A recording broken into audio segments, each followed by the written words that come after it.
Okay, my friends, welcome to another episode of Christian Podcast. Today we have John Michael Bout 2.0. This is the second time he's been on the show. He's with Into the Light, a documentary that brings into the light the problem of pornography, and we're going to discuss it, right? So welcome, John, to the show. How are you doing? Thank you so much for having me on. I'm excited to come back and tell you guys about the next thing that we produced. I'm so excited. Okay. All right. So let's kick it off. This is a huge topic, right? Can you tell us a little bit of the statistics? Like, why is this? How is this resonating maybe with people in North America or even in the world? What do you know? Yeah.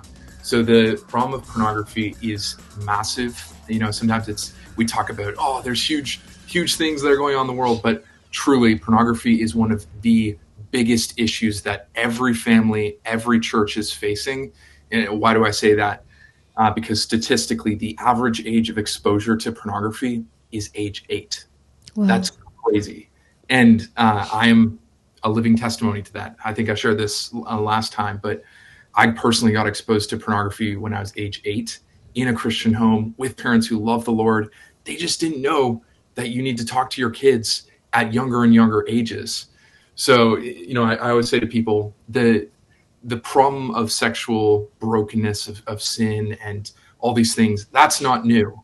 But what is new is the level of exposure that is happening, and that we have a multi-billion-dollar industry that's actively pursuing our children and our families. You know, I don't want to make it a bigger deal than it is, but it really is something every family and every church needs to think about. Wow. So it's happening kind of like two churches too. It's almost like indiscriminate of, you know, kind of like spiritual background or affiliation. So even churches are dealing with this, even homes who are Christian homes. So, I mean, our home, right? We have 3 children and they're in that specific age range. So what you're saying is they probably have seen something on the internet already by this time. Yeah. I mean, that's the thing. The average age of exposure is age 8. Even in the church, that means that kids are getting exposed even younger. That means older. You know, I talked to my pastor recently, and he said the number one issue that he counsels in our church is the issue of pornography. And there's another statistic that 75% of pastors say that that's one of the number one issues that they have to address in their church. So I always want to plead with parents. You are the front line. You are the one that God's put in the driver's seat to help shepherd your kids, to protect your kids. And don't think that this isn't coming, you know, into your home. It is. But we want to equip you to address that. That might feel scary. That might seem, you know, like I can't do this. But trust me, you can. Jesus is with you. The Bible has answers for these things, and you can talk to your kids. Yeah. Wow. And not just to our kids. How about my friends? Yeah. You know, because I've been in some uncomfortable situations when my daughter, who is only 8 years old, her friend is looking at this TikTok, and they think it's funny because they're showing the butt. And I was looking at the videos like, it's like pornography. Like, I was like, give me your phone. And I took the phone from her and I put it in the kitchen, but I never mentioned anything again. I just went to my daughter and I talked to her and I explained her that videos, they're not proper. That's so bad for you. You don't watch that videos, because she's always so careful. You know, like when she's going to change, nobody can see her. Nobody can touch you. So you go, and she locks the room. So like she's always afraid that somebody's going to see her, even her daddy. You know, that's how I teach her, because I come from a background as a Latina, as a Mexican. I will never say nothing. People touch me, people did things to me, and it's something that you don't, well, back in the days, like 30, 40 years ago, you don't talk about it. Your parents, my mother, never talk about it. So when I came to her telling her, Mom, your brother abused me, he's always touching me. He's like, no, it's my brother. He will never do that. And I was so sad because she didn't believe me. And now that I'm 40 years old, Yeah. Oh, my cousins start telling me that uncle touched 43, everybody. sister. 43. 43. It's like, oh my gosh, he abuses all, and nobody saying nothing. He Wow, was sick. they were all quiet. They were all quiet. Crazy. One person touched my whole family. Wow, I'm so sorry. Yeah, Yeah. I think that's part of the whole thing with anything related to sexuality. I think in the church, in families, people there's shame that's involved in it. There's shame. guilt there, and there's just like we just don't talk about that. And I think the devil loves to use that as a way to keep it going, as a way to keep people in the dark. I mean, that's why we named our first film, we named our ministry Into the Light Ministries, because we want to help people move from the shame and from the guilt and in the darkness into light. That's the biblical idea. So trying to help people like in your situation know that they can stand up and say something. Or if you see your kids doing something, that you must say something to them. Wow, John Michael. So I have a question in regards to like, are there any rules or regulations around this issue? Why it's so pervasive? Why it's kind of like the number one issue in America? Is there any work maybe being done around trying to create regulations and bring down the levels of like people consuming this, or is it just like a free for all, like just everybody's going for it because there are no rules, or is it even allowed? What do you know about like why is it so pervasive and almost like allowed and kind of like incentivized in that sense? Well, if you think about it, money is what drives a lot of people. So this is an incredibly lucrative business. That's why so many people are in it. But thankfully, over the last kind of 5 or 6 years, there have been some states that are starting to ban pornography. I think there's only like 2 right now. So some specific porn sites will be blocked in that region or state. But frankly, there's a ton of work that still needs to be done, because most states in the U.S., most places in Canada and Mexico and other places of the world are just wide open. So no restrictions, no age limits, like 3 clicks, 30 seconds, you can access the most destructive, naked sexual images that human history has ever seen. So like even the richest prince, richest king through all of history up till now did not have access to the kind of things that we do now, and our 8-year-olds have access to. So I just say that to illustrate, there's some restriction in some states, but it's almost wide open, and that's why we need to talk about it. So why pornography destroys you? It's something like I don't deal with. Thanks God, God protect me. I have other kind of devils, other kind of issues, but this is not been my issue. Thanks God. But I just want to know, the what does it do to your mind? What happened to these kids? What they do to these kids or to these adults? Or what is like the levels or sickness or whatever they're dealing with? Yeah, so there's some really good literature and studies on this, but I'll just kind of simplify it for this conversation. It actually works very similar with neuroplasticity to like actual drug substances. So those substances, when you use them repeatedly, create patterns in the brain that create a chemical neurological addiction. And a lot of people are like, oh, pornography, that's nothing like, cocaine or whatever. But there's been studies that show the different neural pathways that get forged because of the dopamine and serotonin that get released with usage of it, that it works very similar actually to other types of drugs. So I've sometimes told people like it's not a perfect one-to-one correlation, but it's kind of like leaving crack cocaine in your kids' pockets or giving it to them with Pooh Bear on the front.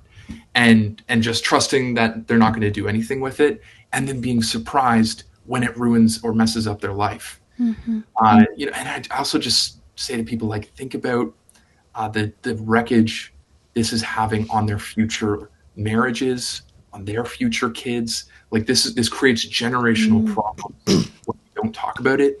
And so, it does affect the body. It's incredibly addicting. And so that's why we have to address it before there's a problem as much as possible. You can get free. I'm a testament to that. By the power of the gospel, with Jesus' help, you can get free. But the best thing that we could be doing is kind of going back higher up the stream and saying, let's start addressing this as a church, as a family, way sooner, by when they're 8 years old or even younger. Start laying really simple foundations, like, hey, hey, Nathan, there's bad pictures online that of naked people, and if you ever see something like that online, you can always come talk to mommy or daddy, and we're not going to be mad at you. We're not going to get angry at you. And we actually want you to tell us so that we can help you. And, some people like to look at those things, but it's actually really bad for you. And like, we want to help protect you. Repeating little foundations like that, but also emphasizing like God's good design for family, for sexuality, for our bodies is good. It's a wonderful thing. It's not something to be embarrassed about, but it's designed for a space. Mm-hmm. He made sex to be used with a man and a woman in the covenant of marriage. And when it goes outside of that design, then there's all sorts of brokenness and pain that happens. So just teaching these really fundamentals to your kids is what's so important. And if people want to learn more about how to do that, we produced a series called Parenting and Pornography, Roadmaps to Raising Children of Integrity, which is kind of a masterclass video series that just walks through all the kind of things I was just sharing with you guys. Wow. You can talk about it with your kids. And where we can look for it? That will be available on our website, intothelightministries.ca. So intothelightministries.ca. And we're making it free for people because we really believe that this is so important to be proactive in talking about it to your kids. Wow. That's amazing. So important. And it's, when you're talking about your experience, Millie, and John Michael too, and I mean, we're all sinners, right? And saved by grace and saved by Jesus. But to understand that, you were saying, Satan has been using these tools at his disposal. Mm-hmm. But even as you tell your story, Millie, like 30 years ago, this was already happening. But to know that now he's almost like taking it to higher levels, right? Like this is available, accessible on the internet, on the 3 clicks and you're there. So it's massive, so it's not that the sin or the way Satan is working is new, but what is new, I think, is that the levels are alarming, right? Because I mean, that just kind of tells you where our society is at in 2024, going into 2025, and almost like fully into the new century. And as a society, we're starting off with this massive issue, which what I'm getting from you is this is a societal addiction, right? Our society is addicted to sex. And I mean, I love that you said when talking to our kids, because this is what whenever I talk with our kids, I always start with sex is good. Sex was created by God and he made it good. When he created it, he said that it was good. Now let's look at maybe some ways in which we had made it bad, right? But I think that's kind of like all I know, right? But in this sense, I mean, I feel like you guys have been in it more and you're kind of like experts. So what are maybe some of those first steps that you recommend if maybe we watch this video, like, okay, we talk to our kids, we say sex is good, that God has a covenant within marriage. And then what's the next step? Should we watch over our kids when they're on their phones? Should we, like, I don't know, what do you recommend? How did you even, like, in your own walk, what was helpful for you to get out of that and overcome the addiction, right? Yeah. I mean, so there's a few different things we can kind of go into, whichever ones you want to talk about, but right away off the start, whether you're struggling and you want to cut off access, to break free from that addiction, and that was part of my story, or for parents listening, I think one of the very first steps you can take is to protect the devices in your house. So essentially it takes a totally open pathway to pornography, to all the dangerous things on the internet, even predators and things like that. And it kind of closes that down, it protects it, and then gives you a little bit of a safe home, a safe space to start teaching your children and investing in them. Because the goal now as parents can't just be to protect our kids. If our goal is only to protect our kids, then, we've got 18 years maybe, and then, they're outside the house. And then we don't have any control over them anymore. The goal as Christian parents should be to raise men and women of integrity who love the Lord and who of their own volition want to say no to pornography. So, that takes time to build foundation. The Lord needs to work in their hearts. But I think it's really important for parents to understand that kind of bigger goal is raising men and women of integrity who will say no, who when they leave the house, you don't even really have to be worried about it. So with that goal in mind, I always tell parents, now start with cutting off access so you can have some time to kind of build those foundations. And I'm not sure if I mentioned this to y'all before we did the interview, but we're producing a series called Tech Safe. And this is a very, very practical series, basically aimed at, okay, parents, you need to protect your devices. How do you do it? How do you go through smart TVs, gaming consoles, smart homes, phones, computers, all of those different types of technology? Basically, in our series, it's a tutorial set that walks through, okay, you got those types of devices. Here's how information flows into your home. Here's the different danger points, the ways pornography could come in, predators. And then we're going to give you some tools to filter, monitor, or block all of those different avenues so that your home's safe and you can protect your kids and start talking to them about the gospel, about God's good design. Wow. We need that in every elementary school. I mean, that would be the amazing. hope. Can you imagine? Okay, so that's really good. Thank you so much. I have one personal story, just for the sake of kind of like making people relate, right, to this, and kind of like maybe also trying to break down some of the barriers and maybe the shame as people, tune into this, massive topic. Because after the story, I want to tap into church leadership, right? Because you're saying this is happening in churches. And then also maybe even like parents who are in it, maybe they're themselves already addicted, right? So, man, that would be super chaotic. But before I do that, I just want to kind of like tell my own story and hopefully, break down some of those shame and barriers and move from there, right? So when I was little, can't remember exactly, how old, probably 10, 11, something like that. In Mexico, I remember we lived in a complex of apartments, right? So many people lived in this complex. And I had friends and we played outside. This is in the 80s, right? So it's like typical kids playing outside.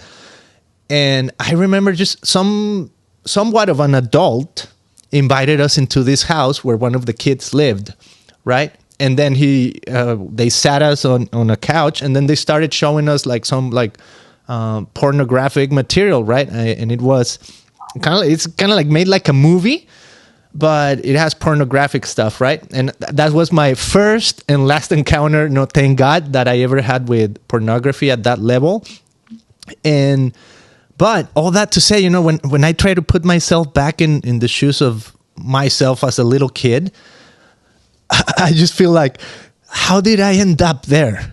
Was it maybe because my parents were not home and I was just playing outside? Was it maybe like the people that lived there were more predators and they were trying like, okay, let's bring these kids here? Would that have turned into something worse if I would have continued, right? Maybe having that friendship or visiting that house, right? I mean, could I have been maybe exploited sexually, things like that? So God, for sure, like he did something in me, maybe it was a miracle. But all that to say, I feel like, who are these people who are adults who are doing it, right? So now trying to tie that back to the questions I mentioned before, if there's people who are maybe in our church leadership who are already addicted to these things, how can we even maybe like trust them, or if our own parents are maybe under this stronghold, are we doomed? What have you witnessed? Maybe some success stories that you have heard of. What would be maybe like a next step? Like, I don't know, like how do people even look for help in situations like that?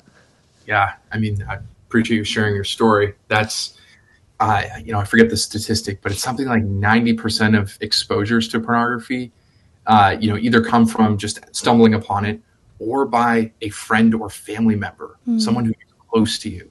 Those are the people, you think about sexual abuse, people are like, oh, you don't want to walk down the street alone at night.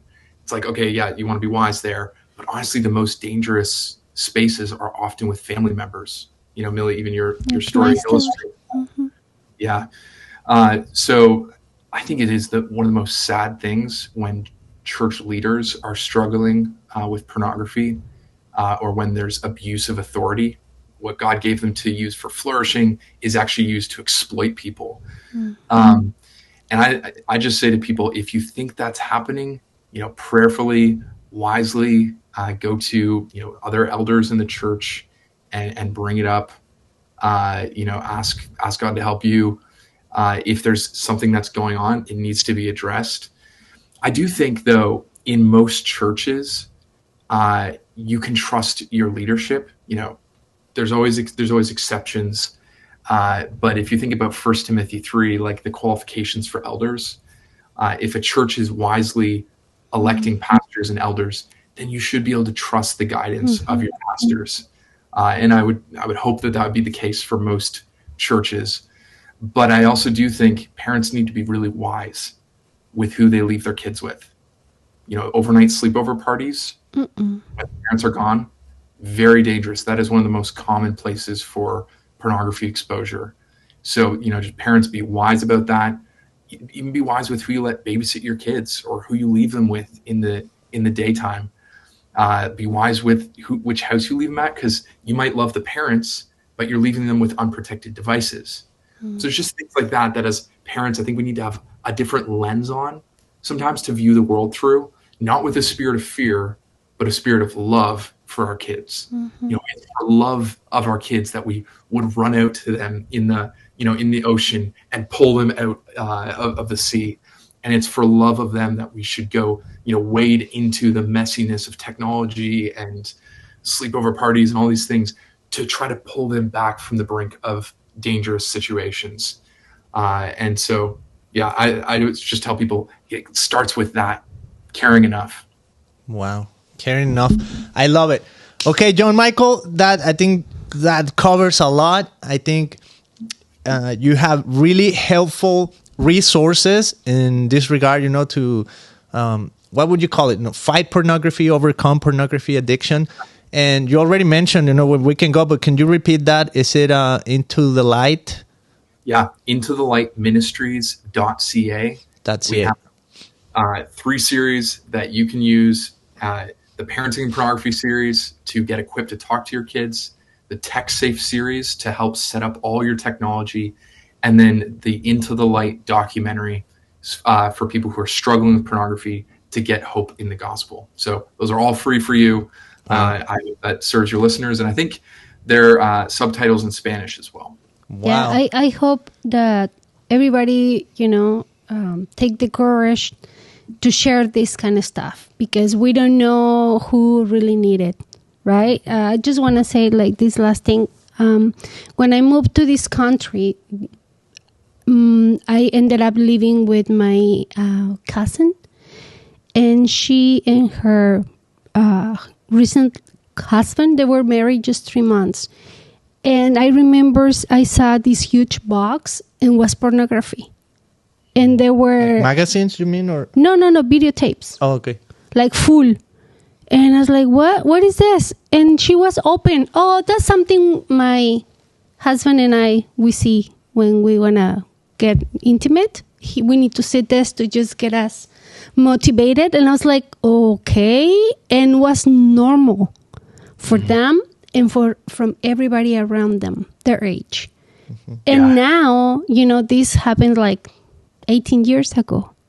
And I'm just now thinking, oh my gosh, I don't know where are they right now, right? They have a beautiful family, kids and everything. But I hear things like she was saying, like, now I have problems with myself because if I don't see that kind of stuff, I can enjoy my husband or things like that, right? I don't know where are they right now. But like I say, sometimes we don't know where the people are living. So I'm going to share this link with everybody around me because you never know who's really going to need it, you know. We feel like we're safe because we're Christians, but not really, right? The devil attacks us more, I think. But yeah, it's so important for us to share this material. Thank you so much for your heart. Thank you for being the light and the salt in this world. It's a huge thing. Thank you, Millie. Well, I just want to say the gospel is what gives us hope as Christians. I think the devil does want to go out for us, but we have the greatest hope possible. Yes. And we know the creator of, the one who's made our sexuality and made marriage, and that changes everything. Yes. So that's what people hear walking away from this. And we win already. We fight from victory. Yes. Thank you so much, my friends, for listening, maybe watching, wherever you are. Maybe you're on christianpodcast.com. Maybe you are on Apple Podcasts, Spotify, YouTube. Would you share this episode with somebody that needs to hear it? Maybe even give us a positive review. That would be awesome. And visit us at christianpodcast.com. We'll see you guys on the next one.